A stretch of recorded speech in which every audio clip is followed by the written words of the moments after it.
So let's take a look at where you'll see some of these topics and references popping up in real life.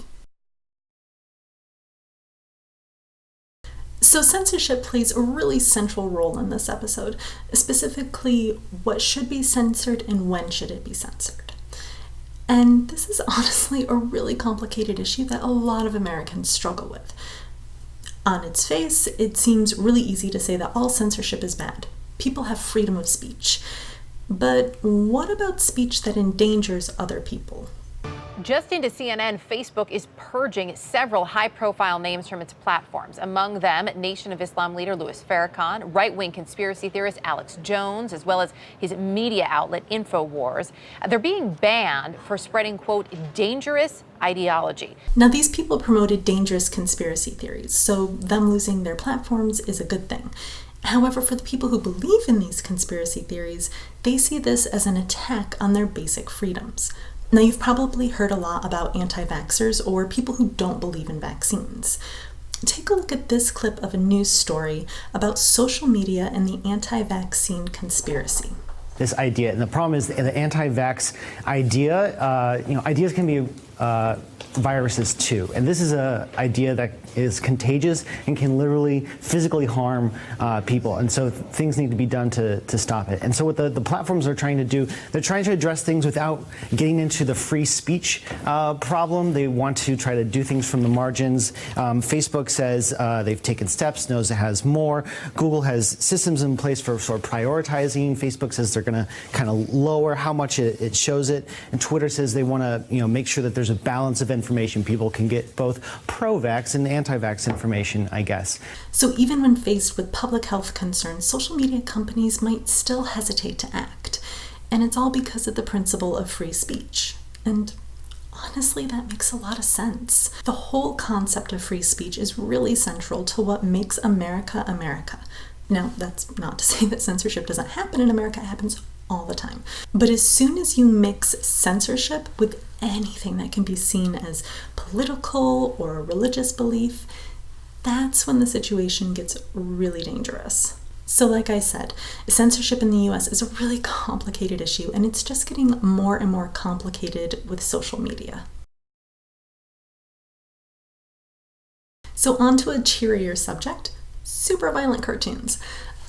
So Itchy and Scratchy are basically an ultra-violent version of Tom and Jerry, a cartoon from the 1940s.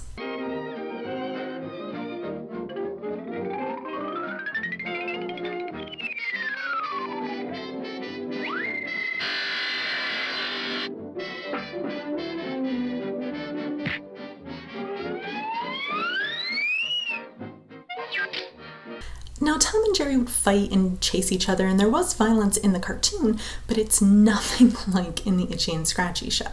Even though Tom and Jerry have been around for decades upon decades, they're still really popular, and honestly, they're really iconic in American culture. They even still show up in memes. So there's the Unsettled Tom meme, which you can use for any shocking situation.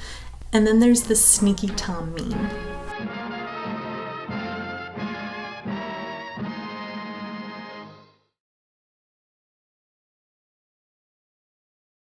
Alfred Hitchcock is a really famous movie director, known primarily for his horror movies like The Birds and Psycho. He's known as the master of suspense, and for good reason.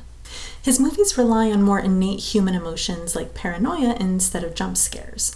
Now, Psycho is probably Hitchcock's most famous horror movie, and it starts out with Marion running away from the police, and you think, yeah, that's going to be the whole movie. It's going to be about her hiding out in this hotel, trying to escape the police. But she is killed almost instantly, and you realize that the actual movie is about a jealous, psychopathic murderer. The shower scene from Psycho and the accompanying violins are really famous and get parodied in a lot of different movies and TV shows. Often you'll hear the screeching violins with comedy scenes. For example, from this clip of Friends. Are you all right? I'm fine.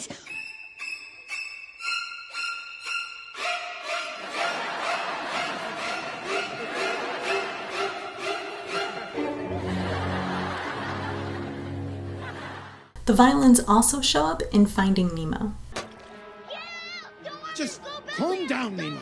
You won't go belly up. I promise. You're gonna be okay.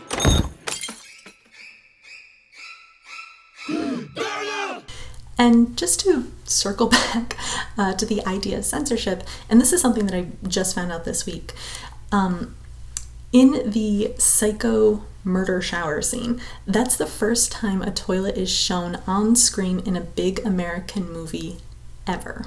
What? Which is just kind of strange.